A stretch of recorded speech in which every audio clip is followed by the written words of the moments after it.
गांव छोटा था, पर उसकी निगाहें बहुत दूर तक जाती थी।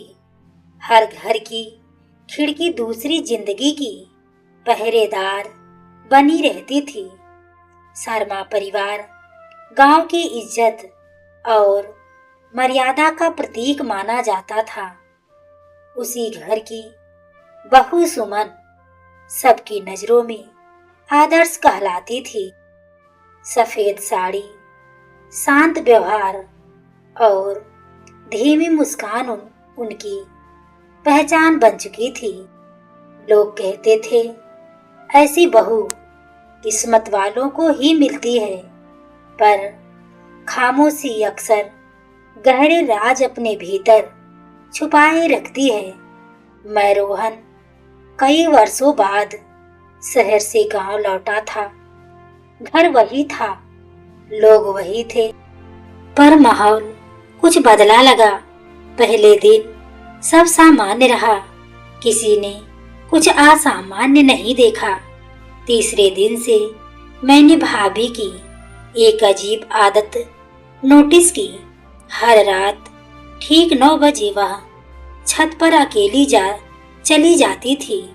ना मोबाइल, ना बातचीत, बस 10 मिनट की चुप्पी होती थी।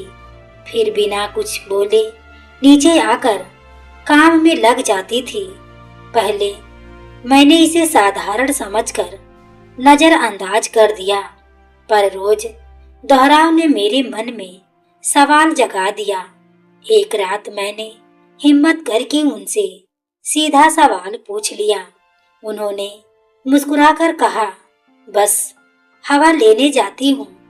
जवाब सरल था, पर आंखों में छुपा डर साफ दिख रहा था, मानो सच होठों तक आकर वापस लौट गया हो। कुछ दिन बाद उस रात बारिश ने पूरे गांव को भिगो दिया। बिजली चली गई और घर अंधेरे में डूब गया। मैं खिड़की से बाहर देख रहा था, तभी वह निकली बिना छाता लिए तेज बारिश में अकेली आगे बढ़ती रही। दिल घबराया और मैं चुपचाप उनके पीछे निकल पड़ा। गांव के बाहर पुराना स्कूल अंधेरे में खड़ा इंतजार कर रहा था। वही जगह जहां सालों से कोई नहीं जाता था। एक कमरे से हल्की रोशनी बाहर झलक रही थी। मैंने दीवार के पीछे से झांककर अंदर का दृश्य देखा। एक बूढ़ा बीमार आदमी खाट पर कराह रहा था। भाभी उसके पास बैठी पानी और दवा दे रही थी। उनकी आवाज में बेटी की चिंता साफ सुनाई दे रही थी। उन्होंने कहा, बाबा, मैं आ गई हूँ, चिंता मत करना। मेरे शरीर में सिरहन दौड़ गई। सच्चाई सामने खड़ी थी। वह आदमी भाभी के पिता थे। यह अब स्पष्ट हो चुका था। मैं अनजाने में कमरे के भीतर चला गया। भाभी मुझे देखकर घबरा गई, पर उनकी आंखें झुकी नहीं। कुछ पल की खामोशी के बाद आंसू बहने लगे। उन्होंने सालों से दबाई पूरी कहानी सुनानी शुरू की।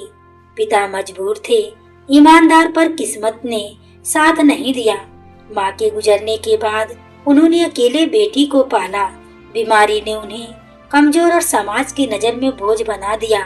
शादी तय हुई तो एक शर्त सामने रखी गई। बीमार पिता से रिश्ता तोड़ना अनिवार्य बताया गया।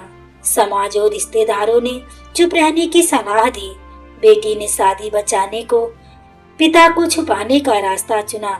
ससुराल में सच्चाई बताने की हिम्मत कभी नहीं हुई। हर रात चोरी से आकर पिता की सेवा करती रही। छत पर खड़े रहना बस एक बहाना था। असल में वह बेटी का कर्तव्य निभाने निकलती थी। उनकी कहानी सुनकर मेरे भीतर कुछ टूट गया। मैंने कहा, अब यह सच्चाई अकेले मत ढोइए। अगले दिन मैंने पूरे घर को सब बता दिया। घर में सन्नाटा छा गया। कोई कुछ बोल नहीं पाया। दादी की आंखों से आंसू गिरने लगे। भैया देर तक सिर झुकाए बैठे रहे। काफी देर बाद उन्होंने बस इतना कहा, गलती हमारी सोच की थी, इंसानियत की नहीं। उसी शाम पिता को सम्मान से घर लाया गया। भाभी पहली बार निडर होकर रोई। आज गांव फिर वही है, लोग भी वही हैं, पर मेरी नजर में परिभाषा बदल चुकी है। भाभी अब सिर्फ बहू नहीं, एक साहसी बेटी है, जो चुप रहकर भी सबसे ऊंची आवाज बन गई। लोग आज भी कहते हैं वह बहुत सीधी है, और मैं मुस्कुराकर मन ही मन सच्चाई जानता हूँ। तो दोस्तों, आपको यह कहानी कैसी लगी? कमेंट में अपनी राय जरूर दें। कहानी अच्छी लगी हो तो वीडियो को लाइक, शेयर, सब्सक्राइब और चैनल पर पहली बार विजिट किए हो तो सब्सक्राइब करें। आगे के नोटिफिकेशन के लिए बेल आइकन को जरूर प्रेस करें। पूरी कहानी को सुनने के लिए आपको तहे दिल से धन्यवाद।